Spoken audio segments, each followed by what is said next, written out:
బరాబర్ అడుగుదాం. తెలంగాణ రైతుల పక్షాన, కాళేశ్వరం వల్ల ప్రయోజనం పొందిన రైతుల పక్షాన, తెలంగాణ సమాజం పక్షాన బీజేపీ నాయకులను బరాబర్ అడుగుదాం. ఎందుకు బీజేపీ నాయకులకు కాళేశ్వరం వల్ల వచ్చిన ప్రయోజనాలు కనిపిస్తలేవా? కాళేశ్వరం వల్లనే తెలంగాణలో సాగు విస్తీర్ణం పెరిగిన విషయం మీరే పార్లమెంట్లో చెప్తారు, కానీ మీరే పార్లమెంట్లో 1,00,000 కోట్లు కొట్టుకపోయినాయంటారు. తెలంగాణ రైతుల వల్ల, తెలంగాణలో కాళేశ్వరం వల్ల దేశంలో పంట దిగుబడి తెలంగాణ రాష్ట్రం మొదటి స్థానంలో ఉందని మీరే చెప్తారు. మళ్ళీ మీరే కాళేశ్వరం ప్రాజెక్టు మీద దుష్ప్రచారం చేస్తారు. జలవనరుల నిపుణులు ప్రకాష్ గారు మనతో లైవ్లో అందుబాటులో ఉన్నారు. ప్రకాష్ గారు, ఒక rare syndrome, Rahul Revanth syndrome. ఈ సిండ్రోమ్ ఏంటంటే ఒకటి చెప్తారు, ఒకటి చేస్తారు. వాస్తవాలు ఒక రకంగా ఉంటాయి. అప్పుల విషయంలో మనం చూసినాం. అప్పుల విషయంలో కేంద్ర ప్రభుత్వం 2,70,000 కోట్ల అప్పులు మాత్రమే తెలంగాణ బీఆర్ఎస్ పార్టీ ప్రభుత్వం చేసిందని అంటారు. బయట వచ్చి 8 లక్షల కోట్ల అప్పులైనాయని చెప్పేసి కాంగ్రెస్ పార్టీ వాళ్ళు అంటారు. ఇదే రేర్ సిండ్రోమ్ అంటే. ఒకటి వాస్తవం ఒకటైతే ఇంకొకటి ప్రచారం చేస్తారు. ఈ రేర్ సిండ్రోమ్ ఇప్పుడు భారతీయ జనతా పార్టీకి కూడా సోకినట్టుగా అనిపిస్తుంది. పార్లమెంట్లో వాళ్ళు పెట్టిన నివేదికలనే వాళ్ళు కాంట్రడిక్ట్ చేస్తూ మాట్లాడతారు. నిన్న సిఆర్ పాటిల్ గారు కూడా కాళేశ్వరం విషయంలో ఇట్లనే మాట్లాడినరు. రేర్ సిండ్రోమ్ సోకిన వ్యక్తిలాగా మాట్లాడినరు. మీరేమంటారు? అంటే ఇది పనిగట్టుకొని చేస్తున్న ఒక దుష్ప్రచారం. ఎందుకంటే దేశవ్యాప్తంగా తన 9.5 ఏళ్ల పాలనలో కేసీఆర్ గారు మంచి పథకాలతోని మంచి పేరు తెచ్చుకున్నారు.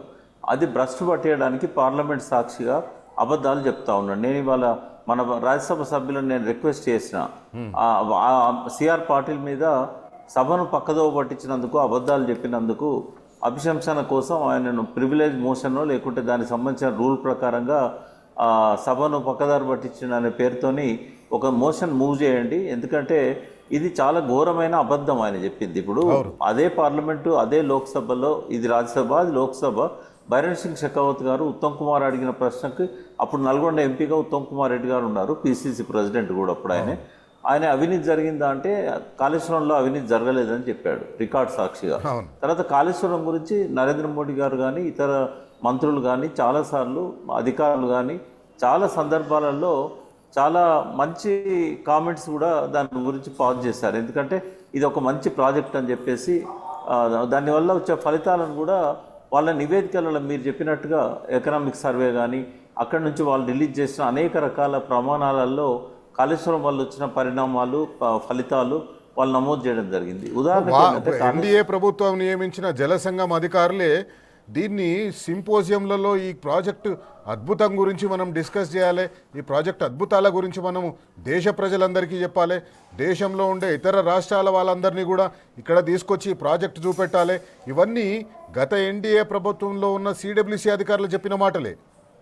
అంటే వాస్తవంగా ఏంటంటే ఇది ఒక ప్రపంచంలోనే అతి గొప్ప ప్రాజెక్ట్. ఇప్పుడు చైనాలో ఉన్న 3 గార్జెస్ డ్యామ్ ఎంత పేరు ప్రఖ్యాతులు పొందిందో, కాళేశ్వరం డ్యామ్ కూడా, కాళేశ్వరం ప్రాజెక్టు కూడా, లిఫ్ట్ ఇరిగేషన్ స్కీమ్ ఏదైతే ఉన్నదో బీబీసీ లాంటి సంస్థలే అప్రిషియేట్ చేశాయి. లిఫ్టింగ్ ద రివర్ అనే పేరుతోని మనకు గతంలో డాక్యుమెంటరీ డిస్కవరీ వాళ్ళు అన్ని భాషలలో ప్రసారం చేసినప్పుడు ప్రపంచం అంతా కూడా అప్రిషియేట్ చేసింది.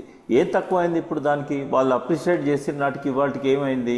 ఒక 2-3 పిల్లర్స్లలో కొంచెం బీటలు వచ్చినాయి, అది బాంబ్ బ్లాస్ట్ చేశారని మేము అంటున్నాము, కొంత ప్రమాదం జరిగిందని వాళ్ళు అంటున్నారు. ఏది ఏమైనా కూడా అది ఒక 300-400 కోట్లతో రిపేర్ అయ్యేది.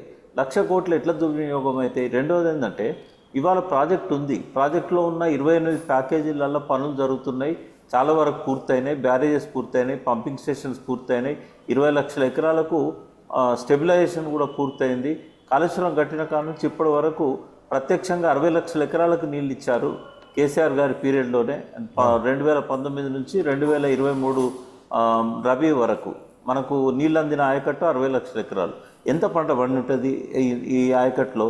అదే కాకుండా కాళేశ్వరం అంటే కాలువలే కాదు, కాళేశ్వరం అంటే వాగులు, ఆ వాగుల అనుసంధానాలు, 1100 బ్యారేజెస్, అంటే వీటి మానేరు మీద కట్టిన ఆనకట్ లాంటివి, అంటే అవన్నీ కూడా మనకు కాళేశ్వరం ద్వారా ఇవన్నీ కట్టడం వల్ల చెక్ డ్యామ్స్ అని అంటాం మనం. బట్ చెక్ డ్యామ్ కంటే చాలా పెద్ద సైజు ఉంటాయి, ఒక్కొక్కటి 50 కోట్లు 100 కోట్లు. ఇప్పుడు కరీంనగర్ లోయర్ మానేరు నుంచి మానేరు గోదావరిలో కలిసేదాకా దాదాపుగా 13-14 పెద్ద చెక్ డ్యామ్స్ ఉన్నాయి. ఒక్కొక్కటి 30 కోట్లు 50 కోట్లు.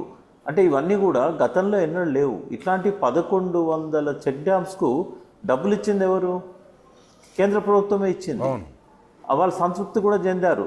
దీనివల్ల గ్రౌండ్ వాటర్ పెరగడానికి కారణం ఏంటంటే ఈ చెక్ డ్యామ్స్. రెండవది, నేరుగా ఆయకట్టుకు నీళ్ళు ఇవ్వడమే కాకుండా పరోక్షంగా గ్రౌండ్ వాటర్ ఎంత పెరిగింది, ఈ గ్రౌండ్ వాటర్ వల్ల బావుల్లో తర్వాత బోర్లల్లో ఎంత ఆయకట్టు వచ్చింది, ఇదంతా తెలిసి కూడా తుచ్చమైన రాజకీయాల కోసం కేసీఆర్ గారిని ఆ పార్టీని బదనాం చేయడం కోసం ఇష్టం వచ్చినట్టుగా మాట్లాడే హక్కు కేంద్ర మంత్రికి లేదు. కేంద్ర మంత్రి ఒక బాధ్యతాయుతమైన పదవిలో ఉన్నాడు. నోటికి వచ్చినట్టు ఒక వెధవలాగా ఎట్లా మాట్లాడతాడు? ఒక బాధ్యత గల మంత్రి రికార్డు లేదా? ఆయన దగ్గర సెక్రటరీ లేదా? జలశక్తి శాఖ లేదా? ఆయన అపెక్స్ కమిటీ చైర్మన్ కూడా కదా. ప్రకాష్ గారు అనేక సందర్భాల్లో కేసీఆర్ గారు చెప్పిండ్రు, బీఆర్ఎస్ పార్టీ నాయకులు కూడా చెప్పిండ్రు.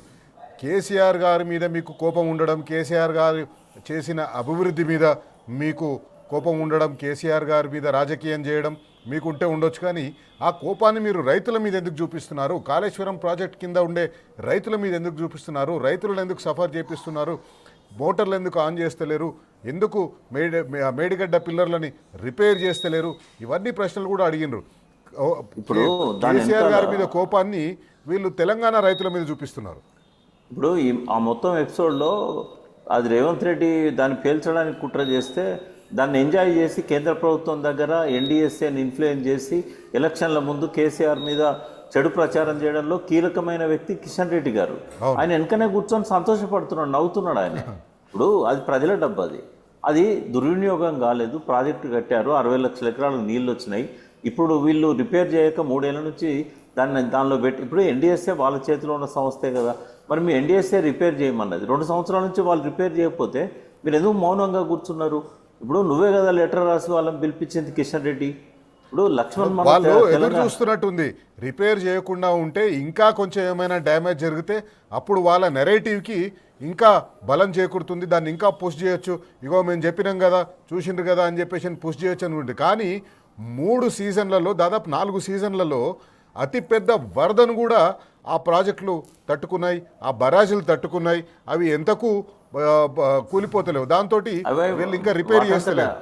వాటంతరవి కూలిపోయేటి కావు శైలేష్ గారు. అవి నేను అక్కడ విజిట్ చేసిన తర్వాత నాకు అర్థమైంది ఏంటంటే, ఇంజనీర్ ఎవరైతే అక్టోబర్ 21 రాత్రి అది ధ్వంసమైందో, ఎర్లీ మార్నింగ్ 8 o'clockకి, అంటే ముందు రోజు రాత్రి ఆయన పోలీస్ స్టేషన్ పోతే అక్కడ ఎవరు లేరు. తెల్లవారు పొద్దున 8 గంటలకు సిఐ గారు వచ్చినాక అది రిజిస్టర్ చేసుకున్నారు ఎఫ్ఐఆర్. అందులో స్పష్టంగా ఉంది అది విధ్వంసం వల్ల, దాన్ని బ్లాస్ట్ చేయడం వల్ల ఇట్లా జరిగిందనేది ఆయన విధ్వంసం అన్నాడు. ఆ విధ్వంసం సౌండ్ రావడము ఇదంతా చూస్తే ఏంటంటే ఖచ్చితంగా బాంబ్ బ్లాస్ట్ చేశారు. అది ఇటు సైడ్ కాకుండా, సెక్యూరిటీ ఉన్న దిక్కు కాకుండా ఛత్తీస్గఢ్ సైడ్ చేశారు, బస్తర్ జిల్లా సైడ్ చేశారు. మహారాష్ట్ర సిరివంచ తాలూకాలో అటు సైడ్ ఒడ్డు ఉంటుంది, దానికి దగ్గరలో చేశారు. రెండవది ఏంటంటే, సరే దానిలో నిర్మాణ లోపాలు ఉండొచ్చు, కానీ లోపాలు ఉన్నాయని చెప్పి ఏదైతే ఎన్డీఎస్ఏ చెప్పిందో అటు దిక్కు బ్లాస్ట్ జరగలేదు, లోపాలు లేని దగ్గర జరిగింది. అంటే ఖచ్చితంగా కావాలని. ఇంకోటి, నీళ్లు పోయే దిక్కు అది ఒకవేళ సీపేజ్ అయ్యి ఏమన్నా అయింది అనుకుందాం, నీళ్లు పోయే దిక్కు జరగలేదు, అది నీళ్ళు ఆగిన కాడ జరిగింది. అంటే నిశ్చలంగా నీళ్లున్న కాడ అవతల దిక్కు ఒక్క చుక్క కూడా నీరు బయటికి పోతలేదు. అట్నుంచి వచ్చిండ్లు, మంచిగా జిలెటిన్స్ పెట్టిండ్లు, బ్లాస్ట్ చేసిండ్లు. సరే నిజాలు అనేటివి ఎప్పటికైనా తెలియకపోవు అవి, కానీ కావాలని చేసి ఇవాళ ఏంటంటే వాళ్ళకు రిపేర్ చేయకపోవడానికి కూడా కారణం ఏంటంటే, పోలవరంలో దాదాపుగా 13-14 లక్షల ఎకరాల ఆయకట్టు డెల్టాలో ఉంది, గోదావరి డెల్టాలో. అయితే పోలవరంలో స్టోరేజ్ పెరిగేదాకా రిపేర్లు టేకప్ చేయరు మేడిగడ్డకు. ఎందుకంటే వాళ్ళ ఉద్దేశం కూడా ఏంటంటే, ఒకటి ఎలక్షన్ల దగ్గరకు వస్తున్నాయి, కాళేశ్వరం ఏటీఎం అయిందంటే ఎవరు నమ్మతలేరు, ఇది నమ్మడానికి ఏదో నాసిరకమైంది కట్టారని చెప్పి చూపెట్టాలనేది ఒక లక్ష్యం. అయితే చంద్రబాబు నాయుడు ఆదేశం ఏంటంటే, మేడిగడ్డ కట్టిన కాంచి డెల్టాకు రబీకి కానీ ఖరీఫ్కి కానీ చాలిన నీళ్ళు వస్తలేవు, అక్కడ ఆయకట్టుకు రబీలో హాలిడే ఇస్తున్నారు, ఖరీఫ్లో కూడా చివరి అంటే తొలకరి వానలు పడే టైం వరకే వాళ్ళు నాట్లు వేసుకుంటారు, కానీ నీళ్ళు రావట్లేదు. కాబట్టి ఈ మేడిగడ్డ వల్లనే 3 సంవత్సరాలు మనకి ఇబ్బంది అయిందని చెప్పి అక్కడ ఎన్నోసార్లు ధర్నాలు చేశారు రైతులు. ఎన్నోసార్లు మీరు గూగుల్లోకి వెళ్తే ధవళేశ్వరం ఆనికట్ట అని మీరు, లేదా బ్యారేజ్ అని కొట్టండి, ధవళేశ్వరం బ్యారేజ్ అని, గూగుల్లో క్లియర్గా ఉంది ఎంత నష్టపోయిందో, ఎంత కష్టమైంది వాళ్ళకి నీళ్ళు రాక అని. అంటే పోలవరంలో స్టోరేజ్ పెరిగేదాకా వాళ్ళు దీన్ని పట్టించుకోరు. ఇవన్నీ కూడా దాని ప్రకాష్ గారు వెనకాల ఉన్నాయి. ప్రకాష్ గారు ఒక చిన్న బ్రేక్ తీసుకుందాం. బ్రేక్ తర్వాత ఈ కాళేశ్వరం మీద కాంగ్రెస్ బీజేపీ కలిసి చేస్తున్న కుట్రల మీద బరాబర్ అడుగుదాం. కాంగ్రెస్ పార్టీ నాయకులు బీజేపీ పార్టీ నాయకులతో కలిసి కాళేశ్వరం పేరు మీద బీఆర్ఎస్ పార్టీని బద్నాం చేసే ప్రయత్నం చేస్తున్నారు. కాళేశ్వరం కూలిపోయిందని, కాళేశ్వరం 1,00,000 కోట్లు వృధా అయినాయని ప్రచారం చేస్తున్నారు. అసలు మేడిగడ్డ ఎందుకు కూలిపోయింది? ఇంతకుముందు ప్రకాష్ గారు చెప్పినట్టుగా మేడిగడ్డ ఎప్పుడైతే కుంగిపోయిందో, ఆ పిల్లర్ కుంగిపోయిందో, ఆ కుంగిపోయిన పిల్లర్ కుంగిపోయిన తర్వాత అక్కడ ఉండే ఇంజనీర్ పోయి పోలీసులకు కంప్లైంట్ ఇచ్చిండు, ఒక పెద్ద శబ్దం వినిపించింది అని చెప్పేసి కంప్లైంట్ ఇచ్చిందని చెప్తున్నారు.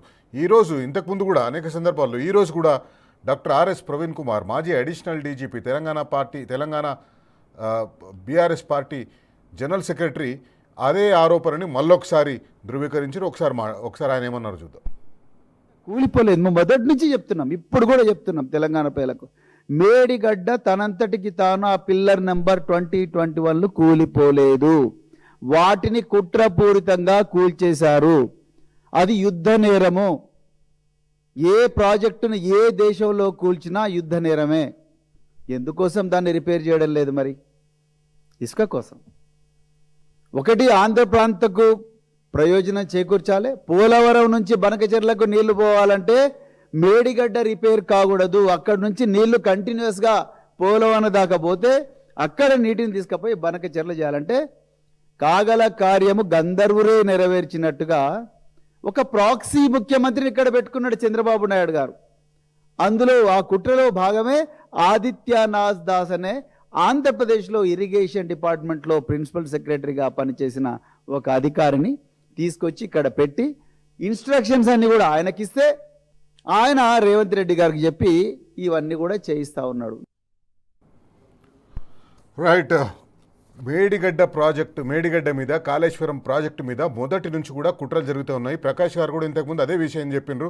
ఎక్కడ కేసీఆర్కు పేరు వస్తుందో, కాళేశ్వరం వల్ల ఎలాంటి కాళేశ్వరం ఏటీఎంలా మారింది అనే దాన్ని వాళ్ళు ప్రూవ్ చేయలేకపోతున్నారు. కాబట్టి ఏదో ఒక రకంగా ఆ మేడిగడ్డ ప్రాజెక్ట్ కానీ లేకపోతే కాళేశ్వరంలో ఏదో ఒక బరాజ్లో కానీ 1-2 పిల్లర్లు మనం కుంగిపోయేటట్టు చేస్తేనో, లేదో ఎక్కడైనా క్రాక్స్ వచ్చేటట్టు చేస్తేనో ఈ ప్రాజెక్టు చూడండి మేము చెప్పినట్టుగానే ఇది కూలిపోయే ప్రాజెక్ట్ అని ఒక ప్రూఫ్ చేయడం కోసం, బీఆర్ఎస్ పార్టీని బద్నాం చేయడం కోసం కాంగ్రెస్ పార్టీ బీజేపీ ఇద్దరు కలిసి ఆడుతున్న కుట్రలాగా కనిపించినాయి. ఎందుకంటే మీరు చూసినారు కదా, 24 గంటల లోపల ఎన్డీఎస్ఏ టీం ఢిల్లీ నుంచి మేడిగడ్డ ప్రాజెక్ట్ దగ్గర వచ్చేస్తుంది. ఎన్డీఎస్ఏ టీం 24 గంటల లోపల రిపోర్ట్ ఇచ్చేసేస్తుంది. ఎందుకంటే ఎన్నికలు జరుగుతున్నాయి కాబట్టి ఈ ఎన్నికల్లో ఇట్లాంటిది ఏదైనా జరిగితే బీఆర్ఎస్ పార్టీని బద్నాం చేయొచ్చు అని కాంగ్రెస్ పార్టీ బీజేపీ రెండు కూడా మాట్లాడుకొని కుట్రలు చేసి ఎన్నికల ముందు దీన్ని మ్యాగ్నిఫై చేసినాయి. ప్రకాష్ గారు, మీరు ఇక్కడ ఇంతకుముందు మనం చూసినాం BRS party general secretary RS Praveen Kumar గారు రేవంత్ రెడ్డి ఒక ప్రాక్సీ చీఫ్ మినిస్టర్ లాగా పనిచేస్తున్నారు. ఆంధ్ర ప్రయోజనాల కోసం చంద్రబాబు నాయుడు ఏది చెప్తే అది, చంద్రబాబు నాయుడు చెప్తేనే ఆదిత్యనాథ్ దాస్ని సలహాదారుడుగా పెట్టుకున్నారు. చంద్రబాబు నాయుడు చెప్తేనే మేడిగడ్డకు రిపేర్లు చేస్తలేరు. ఎందుకంటే ఆ రిపేర్లు చేయకపోతేనే మీరు అన్నట్టు పోలవరం దగ్గర నీళ్లు చేరుకుంటే నీళ్ళు అక్కడ పోలవరంలో నిండుతాయి. ఈ కుట్ర కోణాన్ని ఎట్లా చూస్తున్నారు? అంటే ఏమాత్రం అనుమానం అవసరం లేదు. ఎందుకంటే దాదాపు 2019 ఖరీఫ్లో ఎప్పుడైతే మేడిగడ్డ అంటే జాతికి అంకితం చేశారో ఆనాడు మూడు రాష్ట్రాల ముఖ్యమంత్రులు, గవర్నర్ గారు కలిసి దాన్ని ఇనాగ్రేట్ చేశారు. ఆ రోజు నుంచి కూడా ధవళేశ్వరం బ్యారేజ్ కింద ఆయకట్టు సఫర్ అయింది ప్రతి సంవత్సరం. ఎందుకంటే వాళ్ళకు ఆర్థర్ కాటన్ బ్యారేజ్ కట్టినప్పటి నుంచి కూడా 150 సంవత్సరాలు స్టోరేజ్ క్రియేట్ చేసుకోలేకపోయారు. వాళ్ళు కేవలం 2 టీఎంసీలతో 14 లక్షల ఎకరాలకు నీళ్ళు రావు కదా. అది ఒక డైవర్షన్ బ్యారేజే కదా, అది స్టోరేజ్ లేదు. అందుకని వాళ్ళు ఏం చేసేవాళ్ళంటే తెలంగాణ రాష్ట్రం సమైక్య రాష్ట్రంలో తెలంగాణ ఉన్నప్పుడు సింగూరు నుంచి, నిజాం సాగర్ నుంచి, కడెం నుంచి, అదేవిధంగా చిన్నదైన కిన్నెరసార్ నుంచి, శ్రీరామ్ సాగర్ నుంచి ఎప్పుడు కూడా తలుపులు లేపుకొని ధవళేశ్వరంకు నీళ్ళు తీసుకుపోయేటోళ్ళు. ధవళేశ్వరం ప్రాబ్లం ఏంటంటే వాళ్ళకు నాట్లకు నీళ్లు ఉండవు. మన గోదావరిలో పైనుంచి వరద వచ్చేది ఎప్పుడంటే ఆగస్టు సెప్టెంబర్లో, వాళ్ళేమో జూన్ జూలైలో నాట్లు వేసుకుంటారు. అందుకే వాళ్ళు ఏం చేశారు, 500 కిలోమీటర్లు తెలంగాణలో గోదావరి మీద ఒక్కటంటే ఒక్క బ్యారేజ్ కట్టకపోవడానికి కారణం ఏంటంటే ఇక్కడ మనకు జూన్లో వర్షాలు పడతాయి. మృగశిర కార్తె ప్రవేశించగానే జూన్ 8న వర్షాలు స్టార్ట్ అవుతాయి. ఈ వర్షాలు జూలై దాకా బాగా పడుతుంటాయి. అయితే ఎక్కడ వాళ్ళు బ్యారేజ్ కట్టినా కూడా నీళ్లు కిందికి పోవని చెప్పి వాళ్ళు మొత్తం 500 కిలోమీటర్లు 57 సంవత్సరాలు ఒక్క బ్యారేజ్ కూడా కట్టలేదు. కేసీఆర్ గారు జలసాధన ఉద్యమం నిర్వహించిన తర్వాత ఎల్లంపల్లి బ్యారేజ్కు రాజశేఖర రెడ్డి ప్రాణం పోసిళ్ళు. కానీ ఆయన పీరియడ్ అంతా కూడా అది మొండికోడలతోనే ఉంది తప్ప దానికి గేట్లు పెట్టలేదు. మళ్ళీ కేసీఆర్ గారు వచ్చినాకనే దానికి గేట్లు పెట్టారు. 57 సంవత్సరాలు వాళ్ళు ఒక్క బ్యారేజ్ కట్టలేదు. ఎందుకు అంటే ఇక్కడ పడ్డ వర్షపు నీళ్లు పోలవరం బ్యారేజ్ కింద, ఆ పోలవరం దాటిన తర్వాత ధవళేశ్వరం బ్యారేజ్ కింద ఆయకట్టుకు కావాలి నీళ్ళు. అవి ఆ నీళ్ళ కోసం వాళ్ళు బ్యారేజీలు కట్టలేదనే సంగతి ఎన్నోసార్లు మనం ఉద్యమ కాలంలో చెప్పాం. కానీ కేసీఆర్ గారు 3 ఏళ్లలో 7 బ్యారేజీలు కట్టాడు.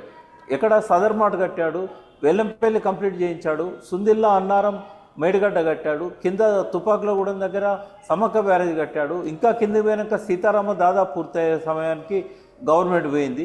అంటే 7 బ్యారేజీలు కేసీఆర్ 3 ఏళ్లలో కడితే 57 ఏళ్లలో వాళ్ళు ఒక్క బ్యారేజ్ కట్టలేదు. ఇలా కుట్ర ఉన్నది. కాంగ్రెస్ సమైక్య రాష్ట్రంలో ఎక్కువ కాలం పరిపాలించింది కాంగ్రెస్ పార్టీయే. అయితే తర్వాత కాంగ్రెస్ పార్టీ చంద్రబాబు నాయుడు చెప్తే వినదు కాబట్టి చంద్రబాబు నాయుడే కాంగ్రెస్లోకి రేవంత్ రెడ్డిని పంపించి ఇవాళ ఆయనే వెనకాల నుండి నడిపిస్తున్నాడు. ఆయన అవసరం ఏంటి? అక్కడ ధవళేశ్వరం కింద నీళ్ళు రావాలంటే మేడిగడ్డ ఉండొద్దు. మేడిగడ్డ బ్యారేజ్ ఇప్పుడు బ్లాస్ట్ అయిన తర్వాత ఈ 2 ఏళ్ల నుంచి మంచిగా నీళ్ళు వస్తున్నాయి. లక్షలాది ఎకరాల్లో అక్కడ పంటలు పండించుకుంటున్నారు. అంటే ఈ కుట్రలో బీజేపీ పాత్ర కూడా ఉంది. ఎందుకంటే అక్కడ బీజేపీ తోటి కలిసే కదా వాళ్ళు అధికారంలో ఉన్నారు ఆంధ్రప్రదేశ్లో. అక్కడ అధికారంలో వాళ్ళతో కలిసే ఉన్నారు. ఇక్కడనేమో కాంగ్రెస్ సపోర్ట్ చేస్తాడు చంద్రబాబు నాయుడు, అక్కడనేమో బీజేపీకి చేస్తాడు. ఇక్కడ క్యాండిడేట్లకు కూడా పెట్టాడు. ఇలా వాళ్ళ పార్టీ కూడా సూసైడ్ చేసుకునే దిక్కు వాళ్ళు కారణమైంది. ఎందుకంటే అంత పెద్ద పార్టీ, 15% ఓట్ బ్యాంక్ ఉన్న పార్టీ, గతంలో 15 మంది ఎమ్మెల్యేలను గెలిపించుకున్న పార్టీ, ఒక్కరంటే ఒక్క ఎమ్మెల్యేని బెటర్ అండి. కేవలం ప్రకాష్ గారు ఇప్పుడు మేడిగడ్డ పిల్లర్ కుంగిపోయి 3.5 సంవత్సరాలు అవుతుందంటే అలా అక్టోబర్ 21, 2021 నాడు అది కుంగిపోయింది. అదే 2.5 సంవత్సరాలు అయింది. 21 అక్టోబర్, 22 అక్టోబర్, 23 అక్టోబర్, 24 అక్టోబర్, ఇప్పుడు మనం 23 అక్టోబర్, 23 అక్టోబర్ సారీ 23, 24, 25, ఇప్పుడు 2.5 సంవత్సరాలు అవుతుంది. 2.5 సంవత్సరాలుగా రిపేర్ చేయమని చెప్పేసి అని వాళ్ళు అడుగుతుంటే వీళ్ళు రిపేర్ చేస్తలేరు. ఎందుకు రిపేర్ చేస్తలేరు అనుకుంటున్నారు? ఒకటి ఆంధ్ర ప్రయోజనం అయితే తెలంగాణలో కాంగ్రెస్ పార్టీ ప్రయోజనం ఏంది, తెలంగాణలో బీజేపీ ప్రయోజనం ఏంది?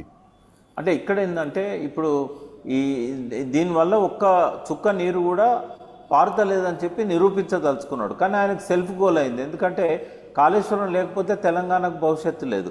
నీళ్ళు అందించాల్సిన బాధ్యత ఈ ప్రభుత్వం మీద ఉంది. ఒకవేళ కాళేశ్వరమే నీళ్ళల్లో కొట్టకపోతే ఇప్పుడు నీళ్ళు ఎట్లా వస్తున్నాయి? ఇప్పుడు లిఫ్ట్ చేస్తున్న నీళ్ళు ఎక్కడి నుంచి వస్తున్నాయి? పోనీ అవన్నీ హైదరాబాద్కు తాగునీరు తీసుకొస్తాన నీళ్ళు ఎట్లకెళ్ళి వస్తున్నాయి? ఎప్పుడు ఎక్కడి నుంచి వస్తున్నాయి? కాళేశ్వరమే లేదా? మరి నీళ్ళు ఎట్లా వస్తున్నాయి? కన్నెపల్లి పంప్ హౌస్ దగ్గర నుంచి ఇక్కడ మనకు ఎక్కడి నుంచి రిజర్వాయర్లకి వెళ్ళి వస్తున్నాయి, ఎక్కడి నుంచి వస్తున్నాయి? గత 2 సంవత్సరాలు ఏంటంటే వర్షాలు బాగుపడ్డాయి కాబట్టి కన్నెపల్లి దగ్గర పంప్ హౌస్ ఆన్ చేయలేదు, మేడిగడ్డ పైన ఉన్న పంప్ హౌస్లో ఆన్ చేయలేదు, వర్షాలు బాగుపడ్డాయి కాబట్టి. యాక్చువల్గా అది కాళేశ్వరం అనేది 28 ప్యాకేజీలు ఉన్నాయి, 13 జిల్లాలలో ఉంది. అది ఒక దగ్గర ఏదో ఒక చిన్న బ్యారేజీలో అంటే అట్లాంటి బ్యారేజీలు ఎన్ని ఉన్నాయి? అన్ని బ్యారేజీలలో ఒక్కొక్క బ్యారేజీలో 80, 70, 60 ఇట్లా ఉన్నాయి పిల్లర్స్. అనలేదు 2-3 పిల్లర్లకు చిరకవలసినంత మాత్రాన అది ఒక 3 నెలల రిపేర్ అయ్యేది. ఆ రోజే కనుక ఎన్డీఎస్ఏ వాళ్ళు ఎల్ఎన్టీ వాళ్ళకి చెప్పి ఉంటే అది ఆ 3 నెలల్లో పూర్తి అయ్యేది. ఒక పంటకాలం కూడా వేస్ట్ అయ్యేది కాదు. కేవలం ఒక రబీకి మాత్రమే మనకు నీళ్ళు రాకపోయేది. కానీ ఎన్డీఎస్ఏ ఏం చేసింది? ఈ కిషన్ రెడ్డి వీళ్ళ డైరెక్షన్లో అక్కడ వాళ్ళ సిఆర్ పాటిల్ కావచ్చు, అంతకుముందు ఉన్న షెకావత్ కావచ్చు, వాళ్ళు ఏంటంటే ఈయన చెప్పినట్టుగా ఇది బదనాం చేయాలి, మనం కేసీఆర్ గారిని, టీఆర్ఎస్ పార్టీ ప్రభుత్వాన్ని బదనాం చేయాలి. ప్రాజెక్ట్ ఈ రిపేర్ని ఎంత డీలే చేస్తే అంత రాజకీయంగా మనం లబ్ధి పొందొచ్చు అని. కానీ తెలంగాణ రైతులు, ప్రకాష్ గారు చాలా చైతన్యవంతులు. తెలంగాణ రైతులు కొట్లాడి తెచ్చుకున్న తెలంగాణ ఇది. తెలంగాణ రైతులకు అందరికీ తెలుసు వాస్తవాలేందో అబద్ధాలేందో తెలంగాణ రైతులకు తెలుసు. కాంగ్రెస్ పార్టీ ఏ రకంగా కాళేశ్వరం ప్రాజెక్టు మీద ప్రజలను మభ్యపెట్టే ప్రయత్నం చేస్తుందో తెలంగాణ రైతులకు తెలుసు. ఖచ్చితంగా తెలంగాణ రైతులు తిప్పికొడతారు. తెలంగాణ రైతులు ప్రయోజనం పొందుతున్న వాళ్ళు ప్రత్యక్షంగా చూస్తున్నాం కదా, ఎక్కడెక్కడ నీళ్లు పోతున్నాయి. వాళ్ళే చెప్తున్నారు, మేము పోయి అడిగినప్పుడు ఈ కాలంలో ఈ కాలువల్లో నీళ్ళు వచ్చేటివి ఇప్పుడు ఈ కాలువలు ఎండిపోయినాయని చెప్పేసి చెప్తున్నారు. ఒకవేళ ఆ కాలువల్లో నీళ్ళు వచ్చేది ఇప్పుడు ఎండిపోయినాయి అయితే కాళేశ్వరం ప్రాజెక్టులో మీరు పంపులను సరిగ్గా ఆన్ చేస్తలేరు కాబట్టి ఆ కాలువల్లో నీళ్ళు వస్తలేవు, కాలువలు ఎండిపోతున్నాయి, రైతుల పంటలు ఎండిపోతున్నాయి. ప్రకాష్ గారు ఒక విషయం చాలా మీరు చెప్పండి. ఈ ఈ ఈ ప్రాజెక్టుకు సంబంధించి కేంద్ర ప్రభుత్వం అనేక సందర్భాల్లో పార్లమెంట్లో కూడా చెప్పింది. మీరు ఇంతకుముందే అన్నారు, ఒక ప్రివిలేజ్ మోషనో లేకపోతే సభను తప్పుదోవ పట్టిస్తున్నారని ఒక ఆరోపణ చేస్తున్న పార్లమెంట్లో ఆ మంత్రుల పైన చర్యలు తీసుకోండి అని చెప్పేసి అని ప్రభుత్వం ప్రతిపక్ష పార్టీలు కానీ లేకపోతే ఎవరో ఎంపీలు కానీ నోటీస్ ఇవ్వచ్చు. కానీ ఈ మేడిగడ్డ రిపేర్ చేసేందుకు స్టాట్యుటరీ ఆబ్లిగేషన్ ఏం లేదంటారా కాంట్రాక్ట్ సంస్థకు కానీ లేకపోతే స్టేట్కి కానీ ప్రభుత్వానికి కానీ?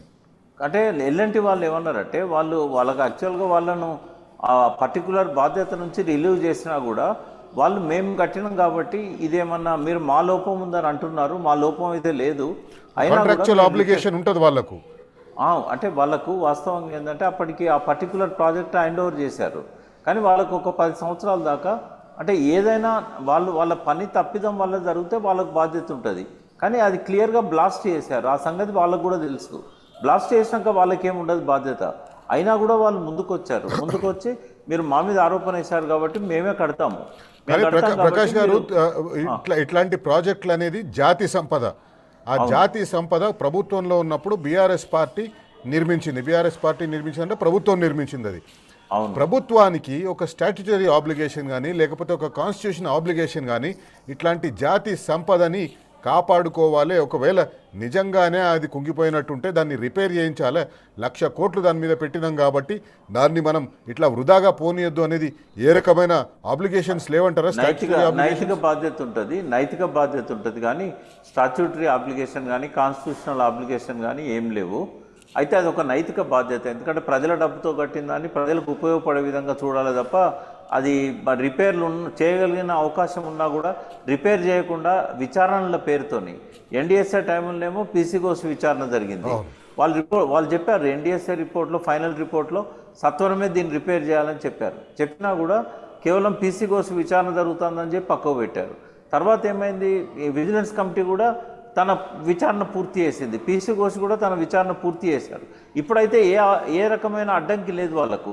మళ్ళీ సిబిఐ పేరుతో మళ్ళీ ఒక తొండి పంచాంగం పెట్టారు. అయితే సిబిఐకి దీనికి సంబంధం లేదు. ఎందుకంటే నిర్మాణపరమైన లోపాలను సిబిఐ ఏమి వెతికి పట్టుకోవడానికి ఏముండదు. వాళ్ళు చేసేది ఏంటంటే ఏమన్నా అవినీతి ఉందా అనేది. పీసీ కోర్స్ కమిటీ రిపోర్ట్లో ఎక్కడ అవినీతి ఉన్నట్టు చెప్పలేదు.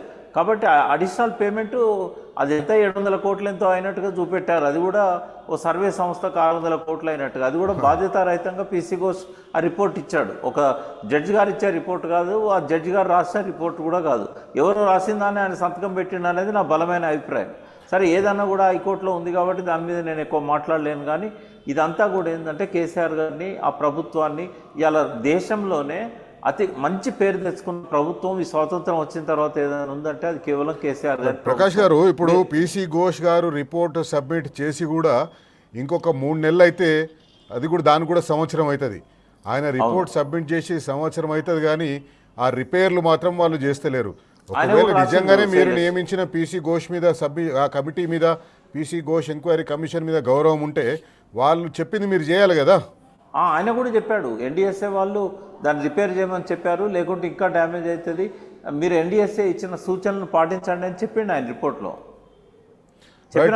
ప్రకాష్ గారు, ఒక చిన్న బ్రేక్ తీసుకుందాం. బ్రేక్ తర్వాత అసలు రైతుల గురించి పాలకులు ఎట్లా ఆలోచించాలి, రైతుల కోసం ఏం చేస్తే బాగుంటుందని పాలకులు చేయాలి, ఇవన్నీ విషయాల మీదనే తొలి ముఖ్యమంత్రి కేసీఆర్ గారు తీవ్రంగా ఆలోచించారు. కాబట్టి ఆ ఆలోచన నుంచి పుట్టిందే కాళేశ్వరం ప్రాజెక్టు. ఆ కాళేశ్వరం వల్ల ఎంత ప్రయోజనం వచ్చిందో తెలంగాణ ప్రజలకు తెలుసు. భారతదేశ ఆర్థిక వ్యవస్థను దగ్గర నుంచి చూస్తున్న భారత ఆర్థిక శాఖ మంత్రి నిర్మలా సీతారామన్ గారికి తెలుసు. అట్లనే ప్రధానమంత్రి నరేంద్ర మోదీకి తెలుసు. ఈరోజు సిఆర్ పాటిల్, జలశక్తి శాఖ మంత్రి సిఆర్ పాటిల్ గారు ఏదో మాట్లాడిండొచ్చు, ఒక రకమైన చెప్పిన ఇంతకుముందు రేర్ సిండ్రోమ్ తోటి బాధపడుతున్నారు కాంగ్రెస్ పార్టీ బీజేపీ పార్టీ నాయకులని. ఆ రేర్ సిండ్రోమ్ తోటి బాధపడుతున్నారు కాబట్టి వాళ్ళకి ఇవన్నీ కనిపిస్తలేవు. రైతుల గురించి పాలకుల ఆలోచనలు ఎట్లా ఉండాలి, వాళ్ళ పనితీరు ఎట్లా ఉండాలనో కేసీఆర్ నిరూపించిండ్రు. కాళేశ్వరం ప్రాజెక్టు కట్టి మిషన్ కాకతీయ చేపట్టి రైతుల కోసం ఎట్లా ఆలోచించాలని కేసీఆర్ ప్రాక్టికల్గా చేసి చూపించిండ్రు. రైతులకు 24 గంటల ఉచిత కరెంటు ఎట్లా ఇవ్వాలి అని కేసీఆర్ గారు అది చేసి చూపించిండ్రు. కేంద్రం నుంచి వచ్చిన నాయకులందరూ కూడా తెలంగాణను చూసి నేర్చుకోవాలి, కాళేశ్వరం ప్రాజెక్టు చూసి ఇట్లాంటి ప్రాజెక్టులు దేశంలో ఇంకా నిర్మించాలి అని పొగిడిపోయిన వాళ్ళు ఈరోజు ఇద్దరు ఒకటై కేసీఆర్ గారి మీద కోపంతో ఆయన పార్టీ మీద ఉన్న కోపంతో ఈరోజు అవాకులు చెవాకులు పేలుతున్నారు. 1,00,000 కోట్లు కొట్టుకుపోయినాయి అంటున్నారు, కాళేశ్వరం కొట్టుకుపోయింది అంటున్నారు. రైతులను అడగండి, ఒకసారి రాండి మీరు. ఆ కాళేశ్వరం ప్రాజెక్టు నీళ్ళు అందుతున్న రైతులు వచ్చి మాట్లాడండి, ఆ పాదయాత్ర చేయండి. మీరు కావలిస్తే ఆ పాదయాత్ర చేసి అక్కడ ఉన్న రైతులను అడగండి, కాళేశ్వరం ప్రాజెక్టు వల్ల మీకు ఉపయోగం ఉందా లేదా, కాళేశ్వరంలో ఉన్న నీళ్ళ వల్ల, కాళేశ్వరం నుంచి వస్తున్న నీళ్ళ వల్ల మీకు ఉపయోగం ఉందా లేదా అని రైతులను అడిగితే రైతులు చెప్తారు. అందుకే తెలంగాణ రైతుల పక్షాన, కాళేశ్వరం ఆయకట్టు వల్ల, కాళేశ్వరం వల్ల లాభపడ్డ రైతుల పక్షాన బరాబర్ అడుగుతున్నాం. మీరు ఎందుకు ఈ రకంగా మాట్లాడుతున్నారు? ఇకనైనా మానుకోండి, కాళేశ్వరం ప్రాజెక్ట్ని రిపేర్ చేయండి, రైతులకు సాగునీరు అందించండి. ప్రకాష్ గారు, ఒకవైపేమో కేసీఆర్ గారిని చూసి నేర్చుకోవాలి, కాళేశ్వరం ప్రాజెక్టు ఎట్లాంటి ప్రాజెక్టు, ఎంత గొప్ప ప్రాజెక్టు, ఒక ఐకానిక్ ప్రాజెక్ట్ అని, ఒక మిసాల్, ఇదొక సింబల్ ఆఫ్ డెవలప్మెంట్ అని చెప్పి మాట్లాడిన సిడబ్ల్యూసీ అధికారులు, పొగిడిన ప్రధానమంత్రి, పొగిడిన జలవనరుల శాఖ మంత్రి గజేంద్ర సింగ్ షెకావత్ గారు అప్పుడు పొగిడినరు. ఆ తర్వాత Gajendra Singh water man of India, ఆయన కూడా ప్రాజెక్ట్ను వచ్చి ఆయన చూసి మెచ్చుకొని పోయింది. ఇట్లా మెచ్చుకొని వారంటూ లేదు. కానీ రాజకీయం కోసం తెలంగాణలో బీఆర్ఎస్ పార్టీ మీద ఇద్దరు బీజేపీ కాంగ్రెస్ కక్షగట్టి రైతుల మీద కోపాన్ని తీసుకున్నాయి. రైతుల బాధలు ఎట్లా ఉన్నాయి మీరు ఒకసారి చెప్పండి. ఇప్పుడు రైతులు ఆ సమయంలో ఏదైతే 2019 నుంచి 23 వరకు రైతులు పంటలు పండించుకున్నారు. బోర్లు బావులన్నీ ఎండిపోయిన వాటిలలో మళ్ళీ నీళ్ళు వచ్చినాయి. బావులను అనుసంధానం చేయడం వల్ల కాళేశ్వరం ప్రత్యక్ష ఆయకట్టే కాకుండా పరోక్షంగా కూడా కొన్ని లక్షల ఎకరాలలో పంటలు పండినాయి. కాబట్టి ఇవాళ దేశంలో అత్యంత ఎక్కువ వరి పండించే రాష్ట్రంగా తెలంగాణ నమోదైంది. వరి అనేది అది వర్షాధార పంట కాదు, అది ఖచ్చితంగా నీటి వనరు ఉంటేనే పంట పండుతుంది. ఇవాళ 3.5 కోట్ల టన్నులకు పోయింది అని అంటే 45 లక్షల టన్నుల నుంచి కాళేశ్వరం లేకుండా సాధ్యం కాలేదు. అయితే ఇక్కడ ఇంకొక విషయం కూడా, ఇది కేవలం రూరల్ పీపుల్ రైతులకే అనే అదే కాదు. ఇది యాక్చువల్గా ఏంటంటే హైదరాబాద్ నగరానికి, ఇక్కడ పరిశ్రమలకు కానీ, ఇక్కడ తాగునీటికి కానీ, ఇక్కడ 1,40,00,000 మందికి తాగునీరు, తర్వాత డొమెస్టిక్ వాటరే కాకుండా ఇక్కడ ఉన్న వేలాది పరిశ్రమలకు వాటర్ కూడా కాళేశ్వరం నుంచే వస్తుంది. అంటే ఇవి మనకు మంజీరా కానీ, కృష్ణా కానీ అవి అష్యూర్డ్ సోర్సెస్ కావు. ఇప్పుడు అప్పుడేదో కొద్దిగా 40 లక్షలు 50 లక్షల జనాభా ఉన్నప్పుడు మంజీరా తీసుకొచ్చారు. 70-80 లక్షల జనాభా ఉన్నప్పుడు కృష్ణా గోదావరి నుంచి ఒక ఫేజ్ తీసుకొచ్చారు. ఇప్పుడు అల్టిమేట్గా ఏంటంటే ఇంకా 100 సంవత్సరాల దాకా ప్రపంచంలో ఏ నగరానికి కూడా అష్యూర్డ్ సోర్స్ ఆఫ్ వాటర్ లేదు ఎక్సెప్ట్ హైదరాబాద్. నేను అనేది భారతదేశం కాదు. నేను ఇవాళ శైలేష్ గారు, నేను రాజేందర్ సింగ్ గారితో నదుల మీద చైర్మన్గా పనిచేస్తూ జాతీయ అంతర్జాతీయ సమావేశాల్లో నేను పాల్గొంటున్నాను. మన కేసీఆర్ గారే నన్ను వరల్డ్ వాటర్ కాన్ఫరెన్స్ పంపించారు. అక్కడ నేను వైస్ ప్రెసిడెంట్ కూడా కంటెస్ట్ చేశాను. అంటే ప్రపంచవ్యాప్తంగా ఉన్న వేలాది నగరాలల్లో ఏ నగరానికి కూడా అష్యూర్డ్ వాటర్ సోర్స్ లేదు. ఇంకా 100 సంవత్సరాల దాకా కూడా మనకు అష్యూర్డ్ వాటర్ సోర్సు గోదావరి ఉంది. ఆ విషయం కూడా అర్థం చేసుకోవాలి సిటీ ప్రజలు. ఇది కేవలం గ్రామీణ ప్రాంతాల రైతుల కోసం కట్టింది కాదు కాళేశ్వరం. వాళ్ళతో పాటుగా అర్బన్లో ఉన్న 1,40,00,000 మందికి తాగునీరు, పరిశ్రమల నీరు, ఇవాళ డొమెస్టిక్ వాటర్ కోసం కూడా కట్టారు. ఇక్కడ ఉన్న 2,200 స్లమ్ పీపుల్ కూడా కాళేశ్వరం నీళ్ళే తాగాలి.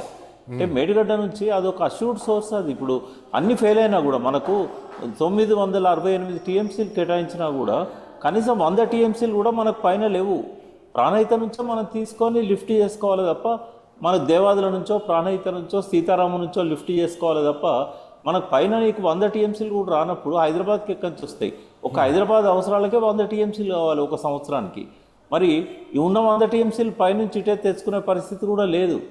ఇవన్నీ దృష్టిలో పెట్టుకొని ప్రాణహిత చేవెళ్ల ప్రాజెక్టులో కేవలం 16 లక్షల ఎకరాలకు మాత్రమే నీటి వసతి క్రియేట్ చేయాలనుకుంటున్నాడు రాజశేఖర రెడ్డి. కేసీఆర్ గారేమో 2024 తర్వాత తెలంగాణ రాష్ట్రంలో ధాన్యం దిగుబడిని చూసి ఉత్తమ్ కుమార్ రెడ్డి గారు అంతకుముందు ఒక మాట అన్నారు, కాళేశ్వరం లేకుండా కూడా అంతే పంట దిగుబడి వచ్చింది కాబట్టి నిజంగానే మేము అన్నట్టుగానే కాళేశ్వరం వల్ల ఉపయోగం లేదని చెప్పి అంటున్నారు. అది ఎట్లా దాన్ని సమర్థిస్తారు? అంటే పూర్తి అపరిపక్వత. అది ఎర్రగడ్డ పిచ్చాసుపత్రిలో ఉన్నోడు కూడా అట్లా మాట్లాడాడు. ఎందుకంటే ఉత్తమ్ కుమార్ రెడ్డి తెలిసి మాట్లాడతాడంటే కాదు, ఆయనకు ఫస్ట్ అవగాహన లేదు సబ్జెక్టు మీద. రెండవది రాజకీయంగా రేవంత్ రెడ్డి మెప్పు కావాలి కదా, చాలా సీనియర్ నాయకుడు ఆయన. అంటే ఇట్లాంటివన్నీ కూడా జరుగుతూ ఉన్నాయి. అపరిపక్వత ఒకటి, ఈ రాజకీయ కుళ్ళు అనేది ఒకటి. కేసీఆర్ చేసిన మంచి పనులను ఓర్వలేనితనం, ఇవన్నీ కూడా వీళ్ళ ప్రతిపక్షంలో ఉన్న ఈ రెండు పార్టీలకు కూడా, అంటే గతంలో ప్రతిపక్షంలో ఉన్న ఇక్కడి కాంగ్రెస్ కానీ బీజేపీకి కానీ ఇవన్నీ కూడా అలవాటుగా మారిపోయినాయి. ఇష్టం వచ్చినట్టుగా నోటికి కానీ ఇష్టం ప్రకాష్ గారు, ఈ వచ్చినట్టుగా కాళేశ్వరం నీళ్లు ఉత్తమ్ కుమార్ రెడ్డి నియోజకవర్గం వరకు కూడా పోతున్నాయి. తుంగతుర్తి మీద నుంచి అట్లా ఉత్తమ్ కుమార్ రెడ్డి హుజూర్ నగర్ నియోజకవర్గం వరకు కూడా పోతున్నాయి. ఆయన కళ్ళ ముందు కనిపిస్తున్నా కూడా ఎందుకు ఆయన ఈ రకంగా ప్రజలను మభ్యపెట్టే ప్రయత్నం చేస్తున్నారు? ఆయన సొంత నియోజకవర్గం ప్రజలు చూస్తున్నారు కదా కాళేశ్వరం నీళ్ళని. అంటే రాజకీయం కోసం ఏ వెధోపం చేయడానికి కూడా వెనక పోరు. అటువంటి పరిస్థితి ఇవాళ రాజకీయాల్లో కనబడుతూ ఉంది. ఇవాళ 57 సంవత్సరాలకు గోసపడ్డ తెలంగాణ ఇది. 35,000 మంది రైతులు ఆత్మహత్యలు చేసుకున్న తెలంగాణ ఇది. బావులు బోర్లన్నీ ఎండిపోయిన తెలంగాణ. మరి రేవంత్ రెడ్డి, ఉత్తమ్ కుమార్ రెడ్డి ఏం పెట్టుబడి పెట్టిందని చెప్పి ఒక్క ఎకరానికన్నా వీళ్ళు కొత్తగా నీటి వసతి క్రియేట్ చేశారా? 2.5 ఏళ్ళు అవుతున్నది. ఎక్కడన్నా ఏ ప్రాజెక్టు మీదన్నా ఒక 1000 కోట్లు పెట్టిన ప్రాజెక్టు ఉందా? ₹1 పెట్టకుండా మేడిగడ్డ లేకుండా ఎట్లా పడినాయి? కాళేశ్వరం లేకుండా భూగర్భ జలాలు పెరిగినాయి. ఇప్పుడు వర్షాలు బాగుపడ్డాయి కాబట్టి భూగర్భ జలాలు రీఛార్జ్ అయినాయి. మనం మిషన్ కాకతీయ ద్వారా చేసిన పని వల్ల ఇవాళ అంతా నిండు కుండలాగా ఉంది తెలంగాణ. అంటే 9.5 సంవత్సరాల పాలన తర్వాత బోరేస్తే మోటార్ పెట్టకుండానే నీళ్లు పొంగిపోరినాయి. బావులలో నీళ్లు పైకి ఎగిస్తాను. నీళ్లు లేక ఎండిపోయిన బోర్ల నుంచి కూడా నీళ్లు ఉబికి పైకి వచ్చినాయి. అంటే 29 లక్షల బోర్వెల్స్ ఉంటే మన కేసీఆర్ గారు అధికారంలోకి వచ్చే నాటికి 15 లక్షల బోర్వెల్స్ ఎండిపోయినాయి. ఇప్పుడేమైంది? అవన్నీ పనిచేసినాయి కాబట్టే కదా ఈ 2 ఏళ్ళు కాళేశ్వరం నీళ్ళు లేకున్నా వర్షాలు పడ్డాయి, పైనుంచి వరదలు వచ్చినాయి. కాళేశ్వరం ప్రాజెక్ట్ ఏరియాలో, ఉత్తర తెలంగాణ ఏరియాలో తిరిగే బోర్ బండ్లను బంద్ చేసుకొని పారిపోయినాయి.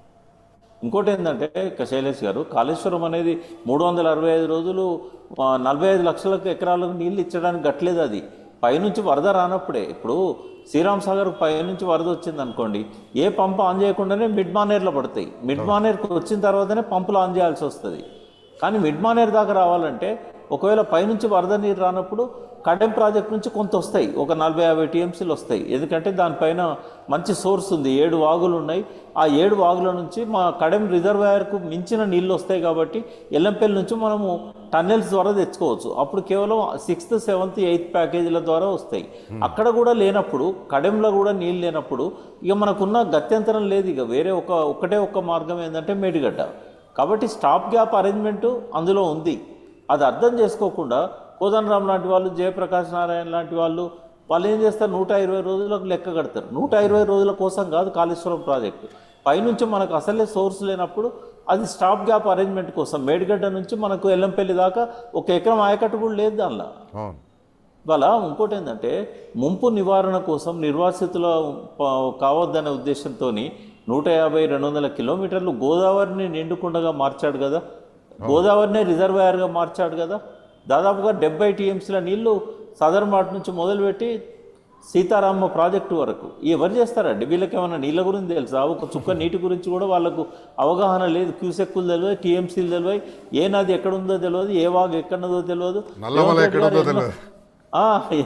ఎన్నోసార్లు రేవంత్ రెడ్డి గారు మీడియా సాక్షిగా ఏ ప్రాజెక్ట్ ఎక్కడన్నదో, దేవాదులు ఎక్కడన్నదని అడుగుతాడు. ఇవన్నీ మనం చూసాం, నవ్వుకోవాల్సి వస్తుంది. అవగాహన లేకపోతే పర్వాలేదు. జాగ్రఫీ తెలియదు, హిస్టరీ తెలియదు. రేవంత్ రెడ్డి గారికి ఈ జాగ్రఫీ తెలియదు, హిస్టరీ తెలియదు, ఇప్పుడు మైథాలజీ కూడా తెలియదు. మైథాలజీ కూడా తెలియదనడం కోసం అంటే నిన్న ఆయన కూసిన పిచ్చి కూతలు, రావణాసురుడిని ఆయన రాముడితో కంపేర్ చేసుకుంటా, నేను రాముడికి రావణాసురుడు వల్లనే పేరు వచ్చిందని చెప్పేసి. రాముడు అవతార పురుషుడు, కృష్ణుడు అవతార పురుషుడు. కృష్ణునికి శకుని వలనో, రాముడికి రావణుడి వలనో పేరు రాలేదు. వాళ్ళు రావణుడు సీన్లోకి రాకముందే రాముడు మహాపురుషుడు, యుగపురుషుడు. శకుని పిక్చర్లోకి రాకముందే కృష్ణుడు మహాపురుషుడు, యుగపురుషుడు. పుట్టినప్పటి నుంచే ఆయన మహిమల్ని చూసిన ప్రజలు. కానీ ఆయనకి ఇప్పుడు హిస్టరీ, జాగ్రఫీ కాదు, మైథాలజీ కూడా తెలియదు. పిచ్చి మాటలు మాట్లాడుతూ ఉంటాడు, మనం పట్టించుకోవాల్సిన అవసరం లేదు. మాలాంటి వాళ్ళమైతే ఆయన మాటలను టీవీలలో కానీ పేపర్లలో కానీ చూడడానికి కూడా ఇష్టపడం మేము. ఏదో మీలాంటి వాళ్ళు అడిగితే ఆయన ఇట్లా అన్నాడు అనేది మాకు తెలుస్తుంది తప్ప మా ముఖం చూడడానికి కూడా అసహ్యంగా ఉంది. ఒకప్పుడు మా వెనకాల తిరిగిన వ్యక్తి ఇవాళ ముఖ్యమంత్రి అయితే గర్వపడాలి మేము, కానీ గర్వపడడం కాదు, అసహించుకునే స్థాయికి పోయింది. ఇవాళ హేట్ బిల్ అని ఒకటి పెట్టాడు అసెంబ్లీలో. ఆయన మీదనే పెట్టాలి. రెట్రాస్పెక్ట్ ఎఫెక్ట్ ఏమైనా ఉందంటే ఫస్ట్ ఆయనే అరెస్ట్ కావాలి. ఎందుకంటే ఆయనంత హేట్ స్పీచ్ అసెంబ్లీలో ఇచ్చిన వాళ్ళు అసెంబ్లీ పుట్టినాక చూడలేరు. థ్యాంక్ యూ ప్రకాష్ గారు. సమయం మించిపోతుంది. మాతో చర్చలో పాల్గొన్నందుకు ధన్యవాదాలు. మరొకసారి చర్చలో మళ్ళీ మిమ్మల్ని కలుసుకునే ప్రయత్నం చేస్తాం. ఇది ఇవాల్టి బరాబర్ అడుగుదాం. ప్రజల పక్షాన, తెలంగాణ ప్రజల పక్షాన, రైతుల పక్షాన కాళేశ్వరం ప్రాజెక్టు మీద కాంగ్రెస్ బీజేపీ చేస్తున్న కుట్రలను బట్టబయలు చేస్తూ బరాబర్ అడిగినాం, బరాబర్ అడుగుతానే ఉందాం. రైతుల పక్షాన నిలబడదాం, తెలంగాణ కర్షకుల పక్షాన నిలబడదాం, తెలంగాణ పేద బడుగు బలహీన వర్గాల పక్షాన నిలబడదాం, బరాబర్ అడుగుదాం. ఇది ఇవాల్టి బరాబర్ అడుగుదాం. రేపు మరో ముఖ్యమైన అంశంతో మళ్ళీ కలుసుకుందాం. అంతవరకు సెలవు. నమస్తే. జై Telangana. Stay tune to T news.